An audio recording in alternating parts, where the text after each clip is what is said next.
നിങ്ങൾ എല്ലാവരും ഒരു റിയാലിറ്റി അക്സെപ്റ്റ് ചെയ്യണം. പോലീസിനും ഈ സൊസൈറ്റിയിലെ നല്ലൊരു ശതമാനം ആളുകൾക്കും ഈ കേസിന്റെ സത്യാവസ്ഥ എന്താണെന്ന് നന്നായിട്ട് അറിയാം. ഇയാളാളൊരു കില്ലാടിയാ. ചുമ്മാതാണോ പോലീസുകാർ പോലും ചൊല്ലു പറഞ്ഞത്? ജോർജോട്ടി തന്നെയല്ലേ പറഞ്ഞത്, പ്രശ്നങ്ങളൊക്കെ തീർന്നു, ഇനി പേടിക്കാനൊന്നുമില്ലെന്ന്.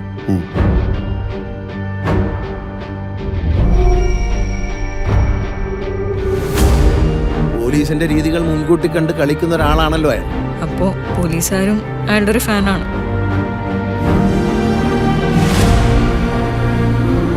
പിന്നെ ആ ജോർജ് കുട്ടി ആളൊരു കുറുക്കനാണ്.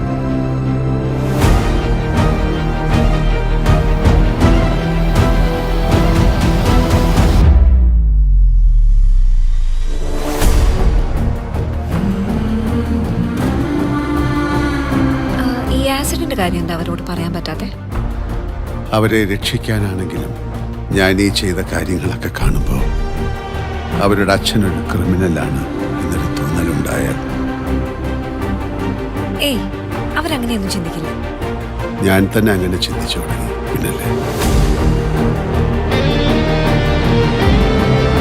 സർ, ഇപ്പോഴല്ലേ നമ്മുടെ പ്രസക്തി. മീഡിയ ഇൻവെസ്റ്റിഗേഷനിലൂടെ ജീവൻ വെച്ച് തെളിയിക്കപ്പെട്ട എന്തോരം കേസുകളുണ്ട് സർ. അവരാരാണെന്ന് മനസ്സിലാക്കാൻ എന്തെങ്കിലും സൂചന തരാൻ പറ്റും? I want his full file on my desk as soon as possible.